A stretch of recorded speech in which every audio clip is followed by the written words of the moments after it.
The Pew Research Center says only a third of Americans say that being truly American means following the Christian faith. The study showed that 32% of Americans say being Christian is very important to national identity. More Republicans were reported to say Christianity is essential to being truly American, while 29% of Democrats agreed. A leaked draft of the executive order shows the Trump administration might move to expand religious freedom. What it more or less does is it undoes a lot of the bad things that took place during the Obama years that burdened religious liberty. Ryan Anderson with the Heritage Foundation says this order would protect religious rights, especially in the areas of conflict on LGBT and abortion issues. It would also prevent some private companies from having to offer contraceptive coverage as part of their health plans. It says that all Americans need to have the option of purchasing a pro-life health care plan. They can't be limited to only health care plans that pay for or subsidize abortion. The draft reads in part, persons and organizations do not forfeit their religious freedom when providing social services, education, or health care, earning a living, seeking a job, or employing others.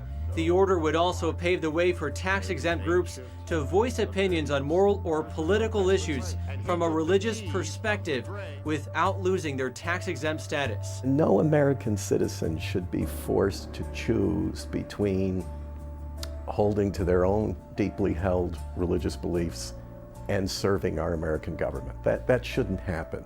To top that, the Department of Justice would form a working group which would look into potential religious liberty violations.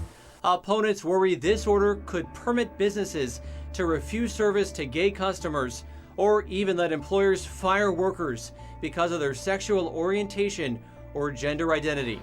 Americans seem to either love or hate President Donald Trump's executive action that keeps people from 7 Muslim-majority nations known to harbor terrorists from visiting the U.S. And the controversy continues. Judges addressed whether or not the block on the president's executive order should be lifted. A hearing on the legality of the executive order is still to come, and the Trump administration feels confident the law is on their side.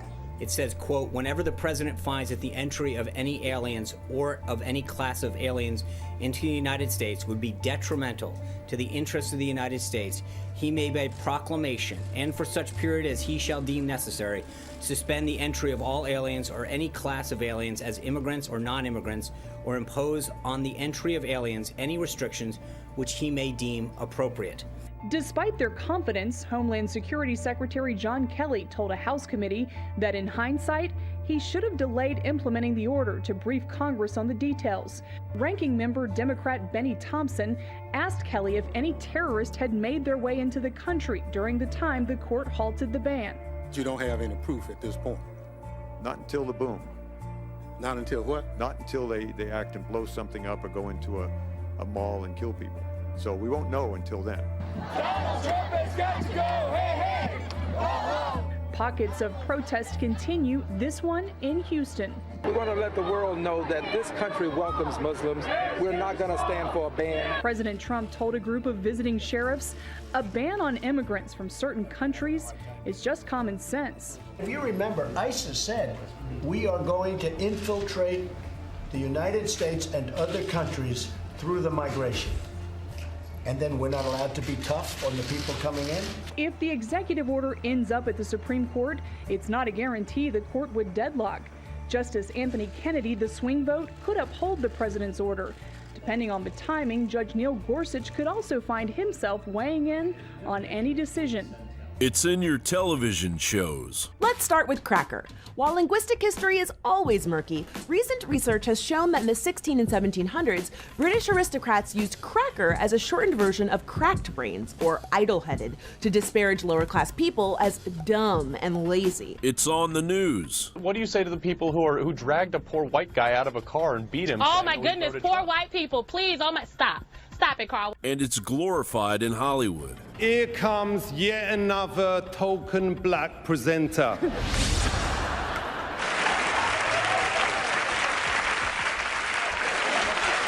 It is the cognitive dissonance feeding weapon of reverse racism. That is, rather than agreeing on and fighting for equality across the board, reverse racism is described as acts of discrimination and prejudice perpetrated by racial minorities or historically oppressed ethnical groups against individuals belonging to the racial majority or historically dominant ethnical groups. In other words, it is reverse discrimination based on racial criteria at the heart of division in the United States of America. Mediocre Negroes being dragged in front of TV as a photo op for Donald Trump's exploitative campaign against black people, and you are a prime example of it, sir. How are you gonna? So now you want to name call, Mark? No, you better jump in. Now you want to name call. Then, you know, if you don't want to support the alt-right, don't choose as a White House counselor a man who uses the word, whose wife says that he did not want his daughters to go to a school with too many Jews.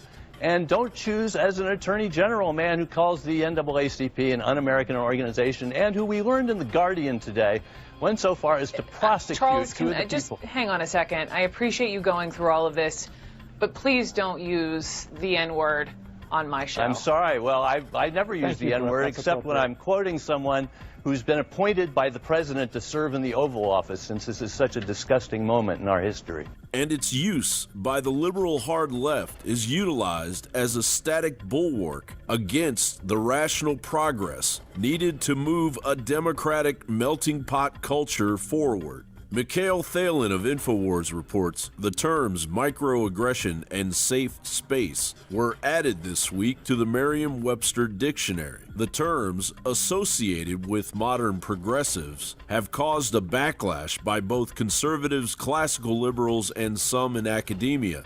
In an article entitled The Coddling of the American Mind, writers for The Atlantic argue that the phenomenon is disastrous for education and mental health. John Rappaport echoes that sentiment when he writes, "Here is a staggering statistic from the National Alliance on Mental Illness. More than 25% of college students have been diagnosed or treated by a professional for a mental health condition within the past year." You want to know where all this victim-oriented "I'm triggered and I need a safe space" comes from? You just found it. The millennial generation, or Generation Y, has embraced a revolution of reverse racism that will likely evolve into a narcissistic, dysfunctional, brainwashed cancer on the progress required by the emerging Generation Z. Generation Z was primarily raised by Generation X, and Generation X